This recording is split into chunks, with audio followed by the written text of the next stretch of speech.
Hello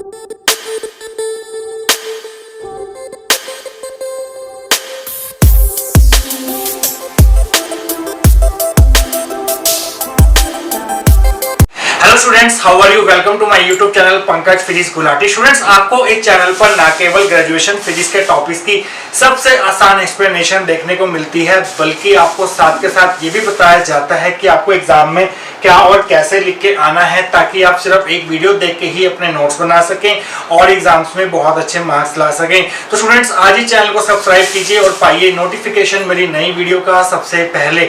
इसी category में आगे बढ़ते हुए आज हम बात करेंगे BSc 4 same statistical physics unit 4 के सबसे इंपॉर्टेंट टॉपिक के बारे में, जिसका नाम है Einstein theory of specific heat, जो कि एग्जाम्स में मिनिमम 6 मार्क्स में और मैक्सिमम 8 मार्क्स की कैटेगरी में ही पूछी जाती है। देखिए स्टूडेंट्स, इससे पहले हमने स्टडी किया था Dulong Petit law and derivation of Dulong Petit law from classical physics. देखिए स्टूडेंट, डुलोंग-पेटिट लॉ हमें क्या कह रहा था कि जो स्पेसिफिक हीट होती है सॉलिड्स की रूम टेम्परेचर के ऊपर, वो टेम्परेचर पर डिपेंड ही नहीं करती और सभी सॉलिड्स के लिए जो स्पेसिफिक हीट होती है वो कांस्टेंट रहती है और उस कांस्टेंट की वैल्यू होती है 3R। तो students, according to Dulong Petit law at room temperature specific heat of solid is independent of temperature and is constant and is equal to 3R। तो आप ग्राफ में देख सकते हैं, जो डॉटेड लाइन आपको ग्राफ में दिखाई दे रही है, ये डुलोंग-पेटिट लॉ को रिप्रेजेंट कर रही है। एक्स एक्सिस में हमने टेम्परेचर को लिया है केल्विन में और वाई एक्सिस में हमने स्पेसिफिक हीट लिया है सॉलिड्स के लिए, जिसको हम CV से डिनोट करते हैं। तो डुलोंग-पेटिट लॉ के अकॉर्डिंग सभी सॉलिड्स के लिए स्पेसिफिक हीट जो है वो कांस्टेंट होती है और 3R के बराबर होती है। बट जो एक्सपेरिमेंटल ग्राफ होता है, एक्सपेरिमेंटल स्टडी से जो हमें ग्राफ मिला, वो हमें ये बताता है कि जो स्पेसिफिक हीट ऑफ सॉलिड्स होती है वो लो टेम्परेचर पर 0 को अप्रोच करती है। तो डुलोंग-पेटिट लॉ हमें ये नहीं बता पाया, उसकी ये कमी रह गई उस लॉ की कि स्पेसिफिक हीट जो होती है सॉलिड्स की वो लो टेम्परेचर पर 0 को क्यों अप्रोच करती है। तो स्टूडेंट्स, जो यहाँ पर सॉलिड लाइन आपको दिखाई दे रही है वो एक्सपेरिमेंटल स्टडी के ग्राफ को रिप्रेजेंट कर रही है। जैसे जैसे टेम्परेचर कम हो रहा है, आपको सॉलिड लाइन जो है वो 0 को अप्रोच करती हुई दिखाई दे रही है। तो इसकी एक्सप्लेनेशन जो है वो डुलोंग-पेटिट लॉ नहीं दे पाया। देखिए स्टूडेंट्स, जब हमने क्लासिकल फिजिक्स से डुलोंग-पेटिट लॉ की डेरिवेशन की थी, तो हमने कुछ अजम्पशंस ली थी। वो अजम्पशंस क्या थी कि जो एटम्स होते हैं सॉलिड के अंदर, वो हार्मोनिक ऑसिलेटर्स की तरह बिहेव करते हैं और उन सभी हार्मोनिक ऑसिलेटर्स की फ्रीक्वेंसी जो होती है वाइब्रेट करने की, वो सभी की सेम होती है और सभी के सभी हार्मोनिक ऑसिलेटर जो है वो इंडिपेंडेंटली वाइब्रेट करते हैं। और साथ के साथ हमने ये देखा था कि जो हार्मोनिक ऑसिलेटर्स हैं उनकी एनर्जी जो है वो डिफरेंट होगी, क्योंकि उनके वाइब्रेशन का जो एम्पलीट्यूड होगा वो डिफरेंट होगा और उनकी जो एनर्जी होगी वो 0 से इंफिनिटी की रेंज में हो सकती है। ये हमने क्लासिकल थ्योरी में अजम्पशंस लेके चले थे। देखिए स्टूडेंट्स, जो डिस्क्रिपेंसी आ रही थी डुलोंग-पेटिट लॉ के अंदर, उस डिस्क्रिपेंसी को दूर करने की कोशिश की 1906 में आइंस्टाइन ने by using Planck's quantum theory, जो कि 1900 में आई थी। तो स्टूडेंट्स, आइंस्टाइन थ्योरी हमें क्या कहती थी कि आइंस्टाइन थ्योरी ने कुछ बातें तो डुलोंग-पेटिट लॉ की ही ली थी कि जो एटम्स हैं वो हार्मोनिक ऑसिलेटर की तरह ही बिहेव करते हैं। ये बात तो हमने डुलोंग-पेटिट लॉ में भी अज्यूम की थी और सभी के सभी हार्मोनिक ऑसिलेटर जो हैं वो सेम फ्रीक्वेंसी से वाइब्रेट करते हैं। आइंस्टाइन ने भी ये कहा था कि ये ठीक है, और साथ के साथ उसने जो चीज डिफरेंट ली थी डुलोंग-पेटिट लॉ के अजम्पशन से, उसकी डेरिवेशन के अजम्पशन से, वो ये थी कि डुलोंग-पेटिट लॉ में हम ये मान रहे थे कि जो एनर्जी होंगी हार्मोनिक ऑसिलेटर्स की वो 0 से इंफिनिटी के बीच में होंगी, मींस कॉन्टिन्यूस एनर्जी होगी हार्मोनिक ऑसिलेटर्स की। बट आइंस्टाइन थ्योरी के अकॉर्डिंग जो एनर्जीज होंगी हार्मोनिक ऑसिलेटर्स की वो कॉन्टिन्यूस नहीं होंगी, उनकी डिस्क्रीट वैल्यूज होंगी। और प्लैंक्स क्वांटम थ्योरी ये कहती है कि हार्मोनिक ऑसिलेटर्स की जो एनर्जीज होती हैं वो डिस्क्रीट होंगी, ना कि कॉन्टिन्यूस। तो स्टूडेंट्स, आइए देखते हैं कि अगर आपको एक क्वेश्चन एग्जाम में पूछा जाता है तो आप स्टार्टिंग की थ्योरी में क्या लिख के आएंगे, आइए वो देख लेते हैं। Classical theory failed to explain that why in the low temperature range specific heat CV of all solid is found to 0।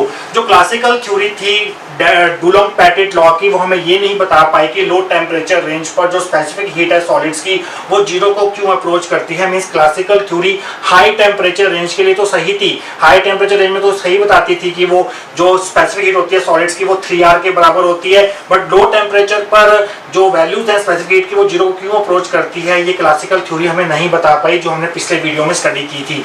According to the classical theory of specific heats of solid, the atoms in the solid were considered as simple harmonic oscillator vibrating independently. Classical theory में हमने क्या assume किया था कि जो atoms होते हैं solids के वो पीरियोडिक वे में अरेंज होते हैं और जब हम उनको थर्मल एनर्जी देते हैं तो वो अपनी मेन पोजीशन के अबाउट वाइब्रेट करते हैं, जैसे कि हार्मोनिक ऑसिलेटर करता है। मींस एटम जो है वो सिंपल हार्मोनिक ऑसिलेटर की तरह बिहेव करते हैं और जो उनकी वाइब्रेशंस होती हैं वो इंडिपेंडेंट होती हैं। And having continuous energy between 0 to infinity. उनकी फ्रीक्वेंसी जो है वाइब्रेशन की वो तो सेम रहेगी बट जो उनकी एनर्जी होगी वो डिफरेंट होंगी उन हार्मोनिक ऑसिलेटर्स की। देखिए स्टूडेंट्स, हम हार्मोनिक ऑसिलेटर किनको बोल रहे हैं? वाइब्रेटिंग एटम्स को हार्मोनिक ऑसिलेटर्स बोल रहे हैं। अगर मैं हार्मोनिक ऑसिलेटर बोलूं या एटम बोलूं तो एक ही बात है। तो स्टूडेंट, जो उन हार्मोनिक ऑसिलेटर्स की मींस वाइब्रेटिंग एटम्स की जो एनर्जी थी वो अलग अलग थी क्योंकि उनके वाइब्रेशन का एम्पलीट्यूड डिफरेंट था और जो एनर्जी रेंज थी उनकी वो 0 से लेकर इंफिनिटी थी। मींस वहां पर कॉन्टिन्यूस एनर्जी थी उन हार्मोनिक ऑसिलेटर्स की क्लासिकल थ्योरी के अंदर। This discrepancy in the classical theory of specific heat was investigated by Einstein in 1906 by applying Planck's quantum theory. तो स्टूडेंट, ये जो कमी थी क्लासिकल थ्योरी हमें ये नहीं बता पा रही थी कि लो टेम्परेचर पर CV जो है सॉलिड्स का वो 0 क्यों अप्रोच करता है। इसको दूर करने के लिए आइंस्टाइन ने 1906 में प्लैंक्स क्वांटम थ्योरी का सहारा लिया और उसने अपने कुछ नई थ्योरी दी जिसको हम आइंस्टाइन थ्योरी बोलते हैं स्पेसिफिक हीट्स की। उसके मेन फीचर्स क्या क्या थे आइए वो पढ़ते हैं।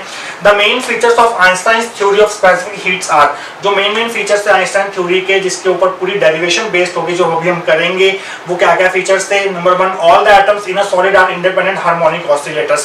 पहला फीचर वही है जो हमने क्लासिकल थ्योरी में लिया था कि एटम जो होते हैं सॉलिड के वो हार्मोनिक ऑसिलेटर की तरह बिहेव करते हैं। जब उनको थर्मल एनर्जी दी जाती है तो वो मेन पोजीशन के अबाउट वाइब्रेट करते हैं सेम फ्रीक्वेंसी के साथ। Second, each atom that is oscillator has 3 degrees of freedom. जो उनका वाइब्रेशन होगा हार्मोनिक ऑसिलेटर्स का वो सभी पॉसिबल डायरेक्शन में हो सकता है। हमारे पास 3 पॉसिबल डायरेक्शंस होती हैं, x, y, z axis. Means हर एक एटम की हर एक ऑसिलेटर की 3 डिग्रीज ऑफ फ्रीडम होगी। अगर आपके सॉलिड के अंदर n नंबर ऑफ एटम्स हैं, अगर हमने 1 मोल लिया है सॉलिड का, उसके अंदर एवोगैड्रो नंबर जितने एटम्स हैं जिसको हम n से डिनोट करते हैं, तो एक एटम की अगर 3 डिग्रीज ऑफ फ्रीडम है तो n एटम्स की कितनी डिग्रीज ऑफ फ्रीडम हो जाएंगी? 3n डिग्रीज ऑफ फ्रीडम हो जाएंगी। तो स्टूडेंट्स, 2 फीचर हमने पढ़ लिए हैं। बाकी फीचर्स क्या थे आइंस्टाइन थ्योरी के और इसकी डेरिवेशन हम कैसे करेंगे वो हम देखेंगे आने वाले सेक्शंस के अंदर। तो स्टूडेंट्स, आइए देखते हैं कि और फीचर्स क्या थे Einstein theory of specific heat of solids के। तो स्टूडेंट, थर्ड फीचर जो था वो ये था, all the atoms vibrate with same natural frequency nu. ये फीचर भी बिल्कुल सेम है जैसा कि हमने classical theory of Dulong Petit law में किया था। सारे एटम जो हैं, क्योंकि सभी एटम्स आइडेंटिकल होंगे तो सभी एटम जो है वो सेम नेचुरल फ्रीक्वेंसी से वाइब्रेट करेंगे। यहाँ पे हमने फ्रीक्वेंसी जो है वो न्यू लेनी है। तो स्टूडेंट्स, फोर्थ फीचर जो है वो डिफरेंट है from classical theory. Fourth feature क्या है आइंस्टाइन थ्योरी का?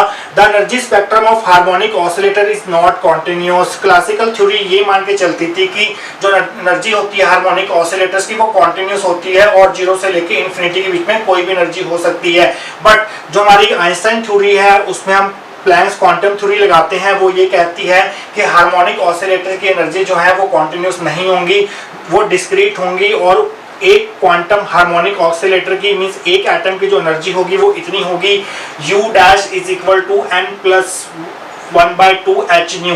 देखिए स्टूडेंट्स, एक हार्मोनिक ऑसिलेटर की जो एनर्जी है वो हमने U डैश लेनी है। तो स्टूडेंट्स, इसके ये तो हो गए हमारे 4 फीचर। इसके बाद हमें डेरिवेशन शुरू करनी है और डेरिवेशन करते समय हम कुछ स्टेप्स फॉलो करेंगे जैसे हमने क्लासिकल थ्योरी की डेरिवेशन में किया था। तो स्टूडेंट्स, स्टेप्स क्या होंगे? एक हार्मोनिक ऑसिलेटर की एनर्जी इतनी है तो सभी हार्मोनिक ऑसिलेटर्स की जो एनर्जी होगी उनका जो एवरेज होगा वो हम कैसे निकालेंगे? वो हम निकालेंगे सेम लॉ यूज करके जो हमने क्लासिकल थ्योरी में भी यूज किया था, Maxwell Boltzmann distribution law use करके हम एवरेज एनर्जी निकालेंगे सभी ऑसिलेटर्स की। फिर हम जो हमारे पास एवरेज एनर्जी आएगी जिसको हम U बार से डिनोट करेंगे और उसको हम क्या करेंगे 3n से मल्टीप्लाई कर देंगे क्योंकि हमारे पास n नंबर ऑफ एटम्स होंगे और हर एटम की जो है डिग्री ऑफ फ्रीडम होगी 3। तो हर डिग्री ऑफ फ्रीडम में एनर्जी का डिस्ट्रीब्यूशन जो है वो इक्वल रहेगा according to law of equipartition of energy. तो हमारे पास जो U बार की वैल्यू आएगी उसको हम 3n से मल्टीप्लाई कर देंगे। उससे हमें क्या मिलेगा? उससे हमें मिलेगी टोटल एनर्जी पूरे सिस्टम की, पूरे सॉलिड की एनर्जी मिलेगी जिसको हम U से डिनोट करेंगे। So U will be equal to 3 multiply N multiply U bar. तो वहां से जो हमें वैल्यू मिलेगी कैपिटल यू की, उसको हम डिफरेंशिएट करेंगे टेम्परेचर के रिस्पेक्ट में, ताकि हमें सीवी मिल सके, क्योंकि हम जानते हैं सीवी क्या होता है, du बाई dt होता है। तो ये स्टेप हम फॉलो करेंगे, तो इस चीज का आप ध्यान रखेंगे। तो हम पहले हमने u डैश की वैल्यू लिख ली है, एक हार्मोनिक ऑसिलेटर की एनर्जी लिख ली है। अब हम क्या करेंगे, एवरेज एनर्जी फाइंड करेंगे सभी ऑसिलेटर्स की by using Maxwell distribution law. ये हमारा स्टेप नंबर 1 होगा। According to Maxwell Boltzmann distribution law, the average energy of harmonic oscillator is given by, देखिए स्टूडेंट्स, एवरेज एनर्जी जो होगी हार्मोनिक ऑसिलेटर्स की, उसको हम u बार से डिनोट करेंगे। पिछले डेरिवेशन में हमने यहाँ पर इंटीग्रेशन यूज किया था, क्योंकि वहां पर एनर्जी जो थी वो कॉन्टिन्यूअस थी। यहाँ पर एनर्जी जो है वो डिस्क्रीट है, और डिस्क्रीट के लिए हम इंटीग्रेशन नहीं यूज करते, हम समेशन यूज करते हैं। बाकी एक्सप्रेशन सेम है, जैसे हमने एक्सप्रेशन वहां यूज किया था वही एक्सप्रेशन यहाँ भी यूज करेंगे, अंदर बिल्कुल भी डिफरेंट नहीं है। यहाँ वहां हमने u डैश को u लिया था, बस आज हमने सिंगल हार्मोनिक ऑसिलेटर की एनर्जी को u डैश से डिनोट किया है। तो students, summation u dash exponential minus u dash by kt divide by summation exponential minus u dash by kt, और जो लिमिट्स रहेंगी यहाँ समेशन की वो होंगी n इक्वल टू 0 से लेके इन्फिनिटी, n इक्वल टू 0 से लेके इन्फिनिटी। इस चीज का आप ध्यान रखेंगे। ये चीज आपको ध्यान रखनी है कि u डैश हमें कैसे निकालना है, Maxwell Boltzmann distribution law use करके निकालना है, और ये एक्सप्रेशन आपको याद करना होगा। ये हमारी सेकंड इक्वेशन है। तो स्टूडेंट्स, u डैश की वैल्यू हमें पता है, तो u डैश की वैल्यू हम यहाँ पुट करेंगे, यहाँ पुट करेंगे, यहाँ पुट करेंगे। तो आप लाइन लिखेंगे using 1 into we get u bar is equal to summation, यहाँ पर u डैश की वैल्यू पुट करनी है। u डैश की वैल्यू क्या है, n plus 1 by 2 h nu, n plus 1 by 2 h nu. ये u डैश की वैल्यू पुट कर दी। आगे है एक्सपोनेंशियल, आगे है एक्सपोनेंशियल, माइनस है, आगे माइनस लगा दिया। u डैश की वैल्यू फिर दोबारा पुट करनी है, जो कि है n plus 1 by 2 h nu, और नीचे kt है तो नीचे kt लिख दिया। नीचे फिर समेशन है, साथ में एक्सपोनेंशियल है, साथ में ब्रैकेट है, यहाँ पर माइनस साइन है।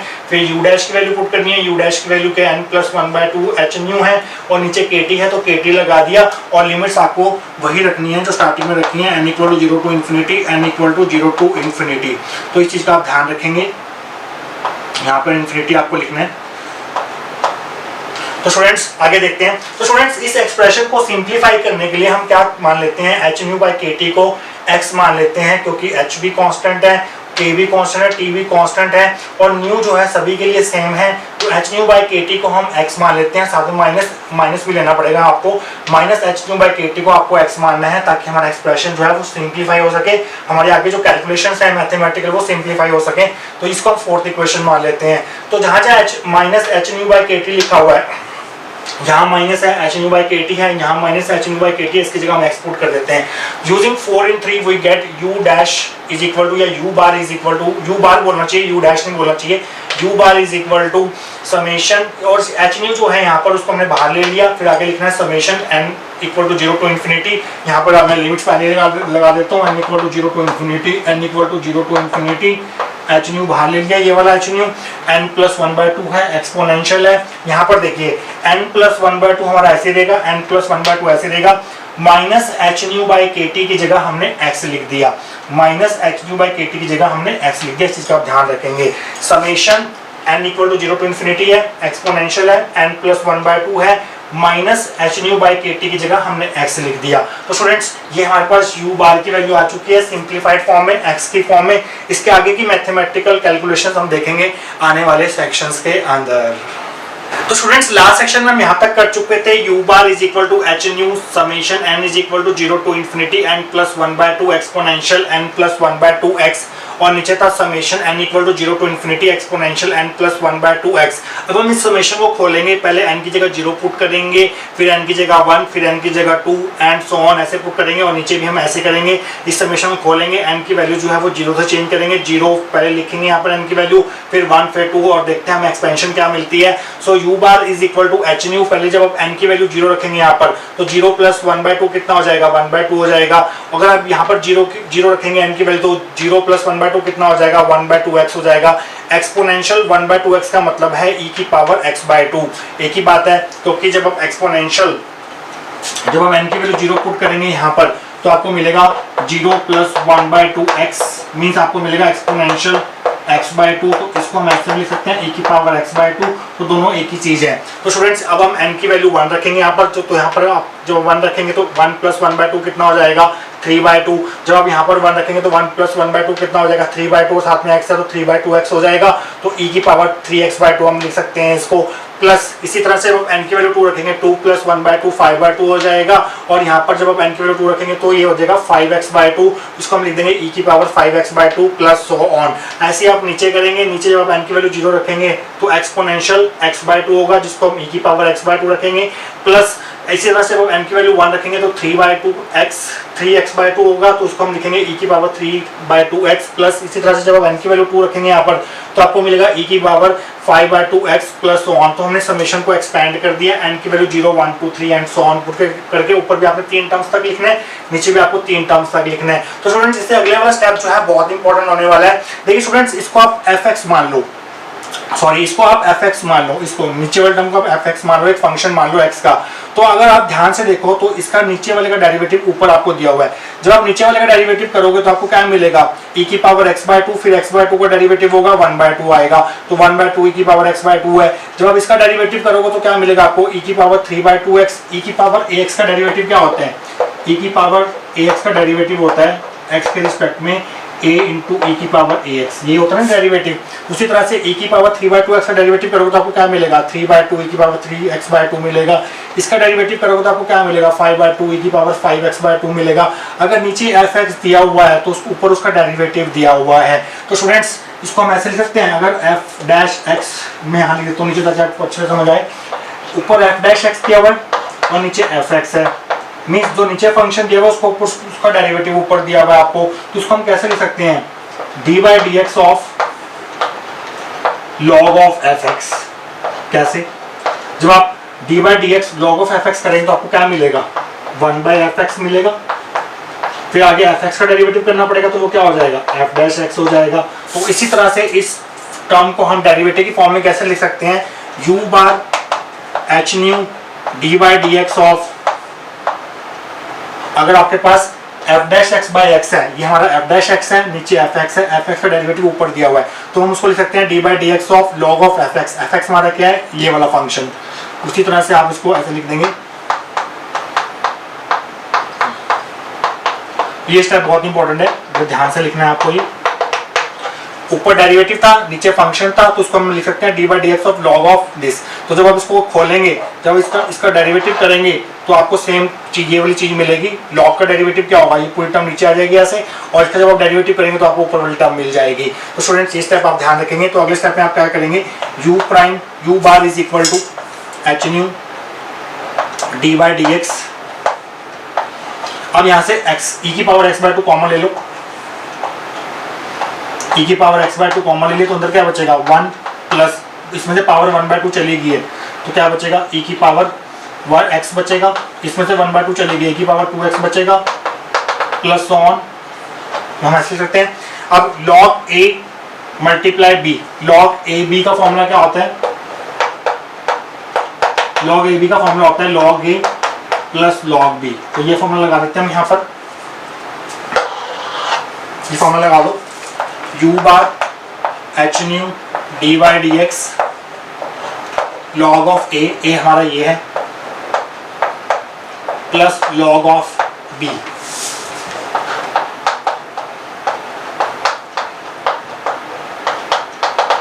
तो स्टूडेंट्स यहाँ तक हो गया हमारा, इसके आगे की डेरिवेशन हम देखेंगे नेक्स्ट सेक्शन के अंदर। तो स्टूडेंट्स हम यहाँ तक कर चुके थे लास्ट सेक्शन में u' is equal to h nu d/dx log e की power x/2 plus log bracket start 1 plus e की पावर x प्लस e की power 2x plus so on up to bracket close. तो students log e की value 1 होती है तो हमारे पास x/2 बचेगा यहाँ पर। तो नेक्स्ट स्टेप में आप ये करेंगे u' is equal to h nu d/dx, यहाँ पर x/2 बचेगा plus log bracket start 1 plus e की पावर x प्लस e की power 2x plus bracket close. ये हमारी 5th इक्वेशन होगी। देखिए स्टूडेंट्स, अब आपको एक चीज लर्न करनी होगी, आपको याद रखना होगा कि इस टर्म की वैल्यू क्या होती है, इस टर्म की एक्सपेंशन क्या होती है, ये आपको याद रखना पड़ेगा। इस टर्म की जो एक्सपेंशन होती है वो ये होती है, नाउ log 1 प्लस e की पावर x प्लस e की power 2x plus so on is equal to होता है माइनस log 1 माइनस e की पावर x। ये हमारी 6th इक्वेशन है। आपको याद रखना होगा कि इसकी जो एक्सपेंशन होती है वो ये होती है minus log bracket start 1 minus e की पावर x ब्रैकेट क्लोज। ये 6th इक्वेशन है। तो इस सर्कल टर्म की जगह, इस टर्म की जगह हम यहाँ पर ये लिखेंगे माइनस लॉग 1 माइनस ई की पावर एक्स। तो स्टूडेंट्स आप लाइन लिखेंगे using 6 in 5 u bar is equal to H nu d by d x by 2 ऐसे देगा, माइनस इस पूरी टर्म की जगह हम ये लिख रहे हैं माइनस लॉग 1 माइनस ई की power X, minus log 1 minus ई की पावर एक्स ब्रैकेट क्लोज।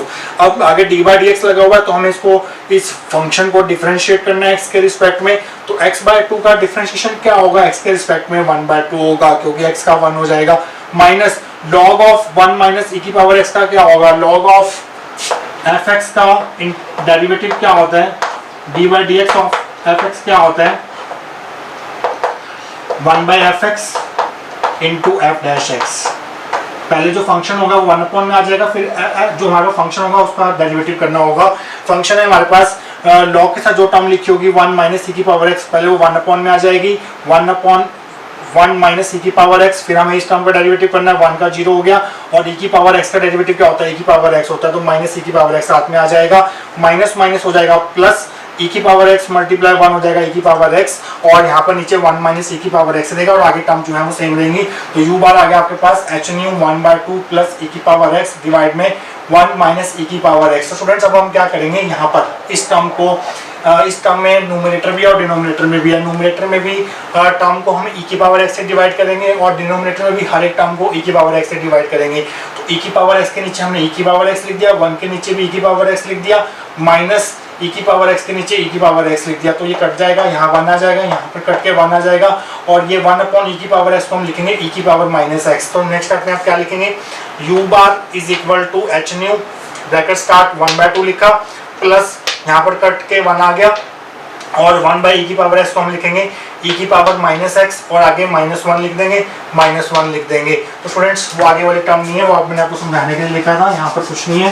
तो स्टूडेंट यहाँ तक पहुँच चुके हैं। अब हम क्या करेंगे, एच न्यू को अंदर मल्टीप्लाई कर देंगे, so u bar is equal to H nu by 2 plus H nu को 1 से करेंगे तो एच न्यू आ जाएगा, और नीचे ई की पावर माइनस एक्स को हमने क्या पुट किया था, किसको हमने एक्स पुट किया था, एक्स को हमने पुट किया था, एक्स किसी जगह पुट किया था हमने पीछे अभी डेरिवेशन में, minus H nu by K T को पुट किया था। ये आपको याद होगा जब हमने सिंप्लीफाई, जब हमने डेरिवेशन करनी स्टार्ट की थी तो minus H nu by K T को हमने एक्स पुट किया था, तो एक्स की जगह आप लिखेंगे minus H nu by K T, तो एक्स की जगह हमने minus H nu by K T लिख दिया, तो माइनस माइनस हो जाएगा प्लस, तो U bar is equal to H nu by 2 plus H nu E की power H nu by K T minus 1 आ गया।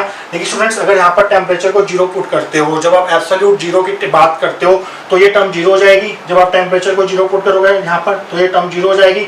तो उस केस में यू बार की वैल्यू क्या आ रही है, एच न्यू बाई 2 आ रही है, मीन्स जब टेम्परेचर 0 होगा तब भी जो वाइब्रेशनल एनर्जी होगी उससे कुछ ना कुछ वैल्यू होगी, वो 0 नहीं होगी, और वैल्यू क्या होगी, एच न्यू बाई 2, और इस वैल्यू को हम बोलते हैं 0 पॉइंट एनर्जी, जो टेम्परेचर पर डिपेंड नहीं करती। बड़ा ही इंपॉर्टेंट रिजल्ट है ये Einstein theory of specific heat का, कि एब्सोल्यूट 0 पर भी एटम जो है वो वाइब्रेट करते रहते हैं, उनकी कुछ ना कुछ वाइब्रेशनल एनर्जी होती है, और वो होती है एच न्यू बाई 2, और उस वाइब्रेशन एनर्जी को हम बोलते हैं 0 पॉइंट एनर्जी। कंपल्सरी क्वेश्चन में आपको पूछा जा सकता है कि 0 पॉइंट एनर्जी क्या होती है, वो वाइब्रेशन एनर्जी जो एटम्स पोजेस करते हैं एट एब्सोल्यूट 0 टेम्परेचर पर भी, और उसकी वैल्यू होती है एच न्यू बाई 2। तो ये आप 2 नंबर में लिख सकते हैं अगर आपको क्वेश्चन, एक कंपल्सरी क्वेश्चन में पूछा जाएगा तो आप इसमें लिखेंगे the first term in 7th is called 0 point energy H nu by 2। जो हमारी 7th इक्वेशन में ये वाली टर्म है, फर्स्ट टर्म ये वाली, इसको हम बोलते हैं 0 पॉइंट एनर्जी, जो कि टेम्परेचर पर डिपेंड नहीं करती क्योंकि इस एक्सप्रेशन में टेम्परेचर नहीं आ रहा, and is independent of temperature, thus vibration energy is not 0 at absolute 0। Absolute 0 मतलब एब्सोल्यूट टेम्परेचर की बात कर रहे हैं यहाँ पर, वो जब 0 हो जाएगा टी की वैल्यू तब भी यू बार की वैल्यू 0 नहीं होगी, उसकी एच न्यू बाई 2 वैल्यू होगी, और वाइब्रेशन एनर्जी 0 नहीं होगी एब्सोल्यूट 0 टेम्परेचर पर भी। तो एब्सोल्यूट 0 टेम्परेचर भी लिख सकते हैं यहाँ पर, ताकि आपको कोई भी कंफ्यूजन ना हो। तो स्टूडेंट्स, इसके बाद की डेरिवेशन हम करेंगे आने वाले सेक्शंस के अंदर। तो चलिए स्टूडेंट्स बढ़ते हैं आगे। देखिए स्टूडेंट्स, लास्ट सेक्शन में हम एवरेज वाइब्रेशनल एनर्जी निकाल चुके थे सभी ऑसिलेटर्स की। वो केमिकल क्या थी, U bar is equal to H nu by 2 plus H nu divide by E की power H nu by K T minus 1। देखिए स्टूडेंट्स, ये तो थी average energy, average vibration energy of all oscillators. अब हमें निकालनी है टोटल वाइब्रेशन एनर्जी पूरे सिस्टम की, और उसमें हम मान के चल रहे हैं उस सिस्टम में n नंबर ऑफ एटम्स हैं। अगर एक एटम की 3 डिग्रीज ऑफ फ्रीडम है तो n एटम से कितने डिग्रीज ऑफ फ्रीडम होंगी, 3n डिग्रीज ऑफ फ्रीडम होंगी। तो हम टोटल वाइब्रेशन एनर्जी कैसे निकाल सकते हैं? अगर हम इसको u बार को एवरेज वाइब्रेशन एनर्जी को 3n से मल्टीप्लाई कर दें, सभी डिग्रीज ऑफ फ्रीडम से मल्टीप्लाई कर दें, तो हमारे पास टोटल वाइब्रेशन एनर्जी आ जाएगी। तो आप लाइन क्या लिखेंगे? Now total vibration energy of n harmonic oscillators having 3n degrees of freedom is given bye. हमने माना है कि सिस्टम में हमारे पास n नंबर ऑफ एटम्स है, मींस n हार्मोनिक ऑसिलेटर्स है हमारे पास, जिनकी टोटल डिग्रीज ऑफ फ्रीडम बनेगी 3n डिग्रीज ऑफ फ्रीडम, क्योंकि एक एटम की 3 होती है तो n एटम्स की हो जाएंगी 3n। तो हमारे पास टोटल एनर्जी कितनी निकल के आएगी? टोटल एनर्जी को हम u से डिनोट करेंगे, that will be equal to 3n multiply u bar. तो यहाँ पर u बार की वैल्यू पुट करेंगे, तो u बार की जब आप वैल्यू पुट करेंगे ये वाली, और जब हम उसको 3n से मल्टीप्लाई करेंगे, u बार में दो टर्म्स है, ये वाली टर्म भी है और ये वाली टर्म भी है, तो इसको भी 3n से मल्टीप्लाई करना पड़ेगा, इसको भी 3n से मल्टीप्लाई करना पड़ेगा। इस टाइप के साथ भी आपको 3n लिखना पड़ेगा, इस टर्म के साथ भी आपको 3n लिखना पड़ेगा। एक्चुअली हमने क्या किया है, हमने यहाँ पर u बार की वैल्यू पुट की है, 3n लिखा हुआ है, u बार की वैल्यू क्या है? h nu by 2 plus h nu divide by e की power h nu by kt minus 1। तो हम ब्रैकेट हटा देते हैं और 3n को उनसे मल्टीप्लाई कर देते हैं, तो आपके पास ये आ जाएगा। तो स्टूडेंट्स हम जानते हैं कि Cv क्या होता है, स्पेसिफिक हीट क्या होती है, सॉलिड्स की du बाई dt होती है। तो u हमारे पास आ चुका है, बस हमें इसका क्या करना है? डेरिवेटिव करना है with respect to temperature T। तो हम यहाँ पर u की वैल्यू पुट करते हैं पहले। So Cv is equal to d by dt, u की वैल्यू ये है, u की वैल्यू पुट करेंगे 3n h nu by 2 plus 3n h nu divide में e की power h nu by kt minus 1। तो स्टूडेंट्स अब हम टेम्परेचर के रिस्पेक्ट में इसको डेरिवेटिव करना है इसका, यहाँ पर t नहीं है तो उसका डेरिवेटिव 0 हो जाएगा, तो ये टर्म हट जाएगी, इस टर्म को हम छोड़ देंगे। तो हमें dy dt करना है किसका? सिर्फ इसका करना है, इस टर्म का, तो ये टर्म हम नहीं लिखेंगे नेक्स्ट स्टेप में। So Cv is equal to dy dt, आप ये भी लिख सकते हैं कि 0 प्लस इस टर्म का डेरिवेटिव 0 हो गया और dy dt को हमने इससे मल्टीप्लाई कर दिया। सो dy dt is equal dy dt multiply 3n h nu divide by e की power h nu by kt minus 1। अब 3n h न्यू कांस्टेंट है, इसको हम बाहर ले लेंगे, तो नेक्स्ट स्टेप आपका क्या होगा? Cv इज इक्वल टू 0 हम हटा दिया, 3n h न्यू हमने बाहर ले लिया, सो dy dt 1 बाई e की power h new kt minus 1 बचेगा। तो स्टूडेंट्स यहाँ पर u बाई v की फॉर्म बन रही है, आगे डेरिवेटिव लिखा हुआ है। तो u बाई v का डेरिवेटिव क्या होता है? u बाई v का डेरिवेटिव होता है v derivative of u with respect to temperature के, तो t लिख दिया हमने यहाँ पर, फिर v और उसके बाद यहाँ पर u आएगा और फिर डेरिवेटिव ऑफ v, और नीचे क्या आता है? v स्क्वायर आता है। तो ये फॉर्मूला आप डिफरेंशिएशन में बहुत बार यूज करते हैं, क्वोशिएंट रूल या फिर u बाई v रूल इसको हम बोलते हैं, तो वही लगाएंगे हम। So Cv is equal to 3n h nu bracket start, पहले हम लिखते हैं v, ये हमारा u है, ये हमारा v है, तो हम पहले v लिखते हैं, v e की power h nu by kt minus 1 है हमारा v, पूरा लिख दिया, और u हमारा 1 है, u का डेरिवेटिव क्या होगा? 1 का डेरिवेटिव क्या होगा? 0 हो जाएगा। फिर माइनस u लिखते हैं, u हमारा 1 है, 1 लिख दिया, ब्रैकेट स्टार्ट, और डेरिवेटिव करना है हमें v का, इसका डेरिवेटिव करेंगे टेम्परेचर के रिस्पेक्ट में, तो क्या आएगा? e की power h nu by kt का डेरिवेटिव क्या होगा? t के रिस्पेक्ट में पहले हम e की पावर ax का डेरिवेटिव देख लेते हैं क्या होता है। वो होता है a e की पावर ax, तो पहले हम e की पावर ax लिखते हैं, मतलब e की power h nu by kt लिखेंगे, e की power h nu by kt लिखेंगे। एक्चुअली ये टर्म यहाँ पर आनी चाहिए साथ में, पहले हमने e की power h nu by kt लिख दिया, e की power h nu by kt लिख दिया, फिर इस ऊपर वाले टर्म का डेरिवेटिव करना है। अब ऊपर वाले टर्म में h न्यू बाई k तो कांस्टेंट है, मींस 1 बाई t का करना है, 1 बाई t का डेरिवेटिव क्या होगा? t के रिस्पेक्ट में माइनस 1 बाई t स्क्वायर होगा, तो ये टर्म क्या हो जाएगी? Minus h nu by kt square हो जाएगा, साथ में इसका डेरिवेटिव हो गया पावर का, और साथ में माइनस 1 का डेरिवेटिव क्या होगा? 0 होगा। ऐसे लिखना चाहिए था हमें, हम 0 पहले लिख दिया था, पहले हमने गलत लिखा था, ठीक लिखा है।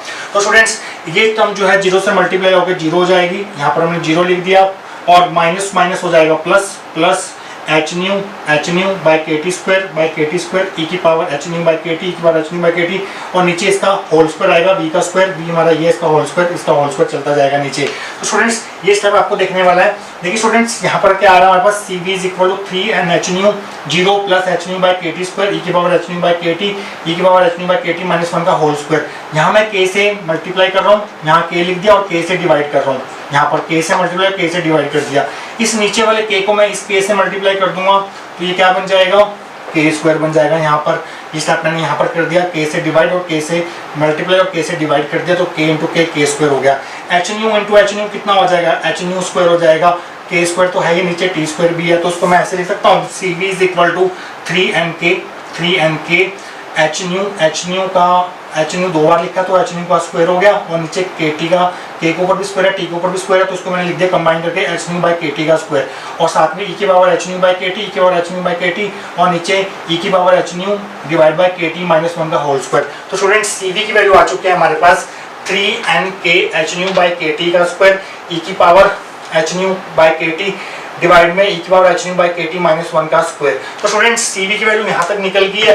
तो स्टूडेंट्स ये टॉपिक जो है काफी लंबा टॉपिक है, तो इसको हम 2 पार्ट्स में बनाएंगे। आज के इस पार्ट में हम यहाँ तक करते हैं। जो नेक्स्ट पार्ट होगा आइंस्टाइन थ्योरी का, उसमें हम बाकी बची हुई डेरिवेशन कंक्लूजन देखेंगे इस थ्योरी के, और साथ के साथ डिस्कस करेंगे क्रिटिसिज्म क्या थे इस थ्योरी के खिलाफ, और क्या क्या ड्रॉबैक्स थे इस थ्योरी के, वो भी हम बात करेंगे second part of this theory के साथ, जिसका लिंक मैं आपको नीचे डिस्क्रिप्शन बॉक्स में दे दूंगा।